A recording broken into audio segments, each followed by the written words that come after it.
आज से लगभग 8000 वर्ष पहले त्रेता युग में जब श्री राम के वानर सेना और रावण के राक्षसों के बीच भयंकर युद्ध चल रहा था, तब रावण हारने के कगार तक पहुंच चुका था। उसके तमाम प्रमुख योद्धा हनुमान, लक्ष्मण, अंगद, नल, नील और अन्य वानर व भालू वीरों के हाथों वीर गति को प्राप्त हो चुके थे। तब रावण समझ चुका था कि वानर सेना को हल्के में लेना उसकी सबसे बड़ी भूल थी। फिर तमाम वीर योद्धाओं को खोने के बाद उसने अपने छोटे भाई कुंभकर्ण को याद किया। पर उस समय कुंभकर्ण अपने गहरे निद्रा में डूबा हुआ था, क्योंकि जिस समय वह ब्रह्मा जी की तपस्या कर रहा था, तब तपस्या पूर्ण होने पर वह ब्रह्मा जी से इंद्रासन मांगने की जगह गलती से निंद्रासन मांग बैठा, जिसके बाद ब्रह्मा जी ने उसे खुशी खुशी वर्ष में 6 महीने सोने का वरदान दे दिया। दरअसल ब्रह्मा जी से वरदान मांगते वक्त देवी सरस्वती ने कुंभकर्ण के दिमाग को हर लिया था, जिसके कारण वह वरदान मांगते वक्त गलती कर बैठा। इसके अलावा भी कुंभकर्ण को भगवान शिव और ब्रह्मा जी से तमाम सिद्धियां और वरदान प्राप्त थे। वह एक बेहद शक्तिशाली योद्धा था, जिसने कि कई देवताओं को पहले भी युद्ध में परास्त किया था। इसके बाद रावण के तमाम सैनिक लग गए कुंभकर्ण को बीच निद्रा से जगाने। फिर काफी समय बाद जब उसने अपनी निद्रा तोड़ी तो वह काफी क्रोधित हुआ और उसने समय से पहले जगाने का कारण भी पूछा, जिसके बाद रावण सामने आया और कुंभकर्ण को सारी बात बताई। फिर इतने बड़े और विशालकाय राक्षस को देख वानरों और भालुओं की सेना में भगदड़ मच गई। कुंभकर्ण को आता देख सभी दुम दबाकर भागने लगे। फिर वानर सेनापति अंगद ने वानर और भालू सेना को काफी तंज कसा और उन्हें रणभूमि से पीठ दिखाकर न भागने की सलाह दे दी, जिसके बाद वानर व भालू सेना में काफी उत्साह भर गया और वे कुंभकर्ण के सामने युद्ध के लिए खड़े हो गए।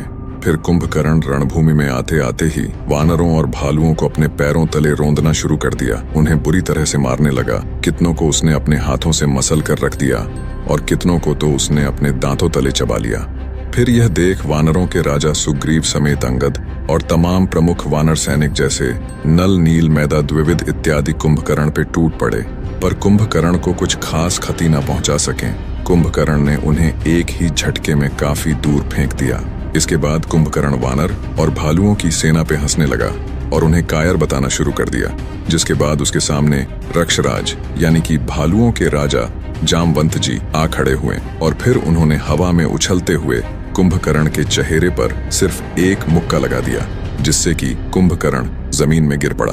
पर कुछ समय बाद कुंभकर्ण वापस से खड़ा हो गया और उसने वानर और रक्ष सेना पे दोबारा से हमला करना शुरू कर दिया, जिसके बाद जामवंत जी ने हनुमान जी को याद किया। इसके बाद फिर हनुमान जी कुंभकर्ण के सामने आ खड़े हुए और उन्होंने भी अपना आकार कुंभकर्ण के इतना ही विशालकाय बना लिया और फिर कुंभकर्ण के ऊपर टूट पड़े। हनुमान जी ने कुंभकर्ण के ऊपर मुक्कों की बरसात करनी शुरू कर दी, जिससे कि कुंभकर्ण जमीन में गिर पड़ा और बुरी तरह से घायल हो गया।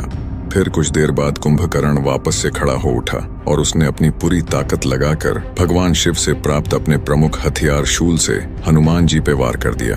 उसने शूल को सीधा हनुमान जी के सीने में ही ढसा दिया, जिससे कि हनुमान जी पूरी तरह से घायल हो गए और जमीन में गिर पड़े। इसके बाद कुंभकर्ण जोर से ठहाके लगाने लगा।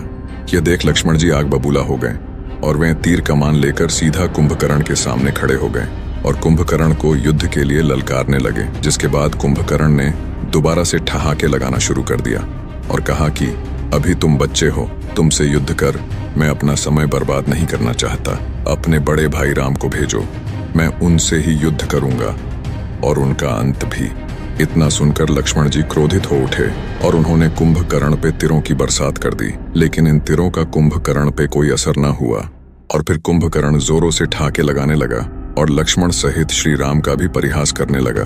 जिसके बाद हनुमान जी को होश आया। फिर उन्होंने अपने सीने में धसे शूल को बाहर निकाला और उसे तोड़ दिया और फिर दोबारा से कुंभकर्ण पे टूट पड़े। फिर हनुमान जी ने भी कुंभकर्ण को अपने मुक्कों और गदा प्रहार से बुरी तरह घायल कर दिया, जिसके बाद कुंभकर्ण वापस से जमीन में गिर पड़ा, लेकिन कुछ समय बाद वह वापस से खड़ा भी हो उठा। यह देख हनुमान जी फिर से कुंभकर्ण पे आक्रमण करने ही जा रहे थे कि उन्हें श्री राम ने रोक लिया और हनुमान जी को आराम करने की आज्ञा दे दी। दरअसल हनुमान जी या किसी भी बड़े योद्धा के तमाम प्रहारों से कुंभकर्ण सिर्फ मूर्छित ही हो सकता था, लेकिन उसका वध नहीं, क्योंकि दरअसल कुंभकर्ण पिछले जन्म सतयुग काल में हिरण्याक्ष था, जिसका वध श्री विष्णु के तीसरे अवतार वराह अवतार ने किया था और ठीक इसी प्रकार उसके दूसरे जन्म में भी उसका वध श्री विष्णु अवतार के हाथों ही होना निश्चित था और यह बात श्री राम भली भांति जानते थे। फिर यहाँ कुंभकर्ण वानरों और भालुओं की सेना को कुचलने में पूरी तरह से जुटा ही था कि श्री राम वहां आ गए और फिर कुंभकर्ण का ध्यान अपनी ओर खींच लिया। श्री राम को सामने देख कुंभकर्ण ने सोचा कि अब युद्ध को लंबा खींचना सही नहीं होगा, सीधे राम का अंत कर युद्ध को विराम दे दिया जाए। और फिर वह श्री राम की तरफ बड़ी तेजी से दौड़ने लगा। कुंभकर्ण को तेजी से सामने आता देख श्री राम ने सबसे पहले तो एक बेहद शक्तिशाली बाण से कुंभकर्ण के ऊपर एक बड़ा प्रहार कर उसे जमीन में पटक दिया। इसके बाद श्री राम ने दूसरे शक्तिशाली बाण से उसके कवच को चकनाचूर कर दिया। फिर तीसरे बाण से उसके एक भुजा को उसके शरीर से उखाड़ फेंका, जिसके बाद श्री राम ने अपने 2 शक्तिशाली बाणों को एक साथ चलाकर कुंभकर्ण के दोनों पैरों को ही उखाड़ फेंका और अंत में कोदंड नामक बेहद शक्तिशाली बाण से श्री राम ने कुंभकर्ण का सिर धड़ से उखाड़ फेंका और इस प्रकार से कुंभकर्ण का अंत हुआ और वह वीर गति को प्राप्त हुआ। इसके बाद पूरे वानर और भालुओं की सेना में खुशहाली दौड़ पड़ी, क्योंकि उन्होंने एक बहुत बड़ी जीत जो हासिल की थी।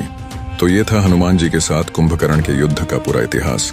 तो वीडियो अच्छी लगी हो तो एक लाइक जरूर करें और साथ ही चैनल को सब्सक्राइब भी। जय श्री राम, जय हनुमान।